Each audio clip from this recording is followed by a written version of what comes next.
Hola, en este vídeo vamos a ver los elementos necesarios que te recomiendo que tengas en cuenta en un módulo máster.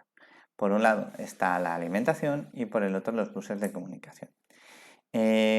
Aquí estamos viendo el diagrama de bloques que ya conoces de la Halley Box. Entonces, nosotros dentro del diseño del módulo máster tenemos que decidir cuál es la alimentación con la que va a operar. En muchos casos, un microcontrolador puede trabajar en rangos de alimentación. Eso significa, pues desde 1 con tal a 4 con no sé qué, por ejemplo. Me lo estoy inventando, no significa que todos sean así. Entonces eso es lo primero que yo te recomiendo que verifiques en digamos, en el datasheet del microcontrolador.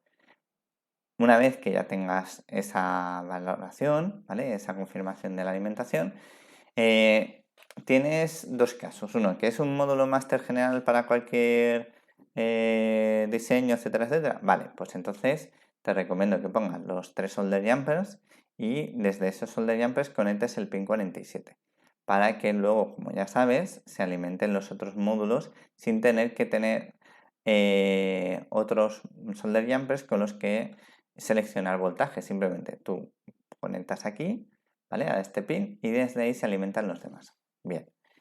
Ahora bien,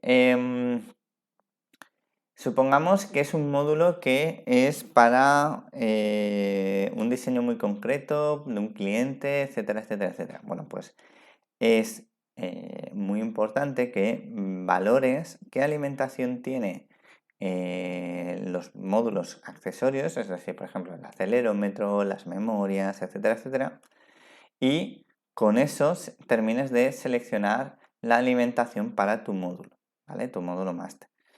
Y luego considera también, por último, que la aplicación de ese diseño, si es una aplicación en la que tú estás pensando más en que la batería dure al máximo, pues no es lo mismo operar a 1,8 que a 3,3. Entonces eso también es importante que lo tuvieses en cuenta, ¿vale?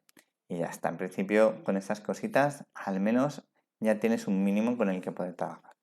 Vale, y luego los buses de comunicaciones tenemos por un lado el del USB, imprescindible prácticamente siempre.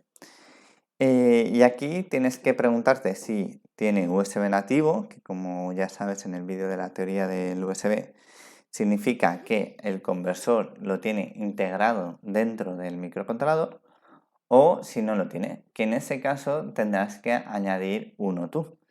Entonces, esto es otra de las cositas que tienes que considerar. Y por último, ¿qué módulos, o mejor dicho, qué líneas de datos voy a habilitar dentro de mi módulo máster? Bueno, pues si es un módulo máster que acepta varias, por orden, yo te recomiendo que tengas el I2C, luego el SPI y, si es posible, el UART-B. ¿Vale? El UART-B, recuerda que esto te permitía poder conectarte también con otro módulo esclavo por esa línea UART-B. Entonces, con esto ya tienes, digamos, lo mínimo para poder decidir qué cosas vas a habilitar, ¿vale? Porque luego hay muchas. Claro, piensa que en un microcontrolador tienes GPIOs que se pueden utilizar para varias funciones diferentes, simplemente configurando por registros, etcétera, etcétera. Vale, pero dentro del estándar hay como unas preferencias, ¿vale? Entonces tienes que entender que el I2C se usa mucho más que, por ejemplo, el UART-B. Entonces por eso te he puesto este orden. El SPI, pues un tanto del mismo. Pues el SPI se utiliza, pero puestos a elegir si no tienes opciones más que para uno, pues yo elegiría mucho antes el I2C.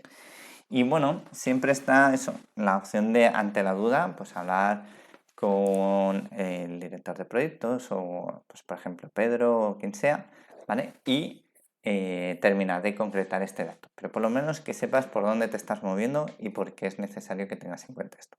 Bien, bueno, espero que te haya gustado, que te haya servido y si es así, nos vemos en el siguiente vídeo. Gracias.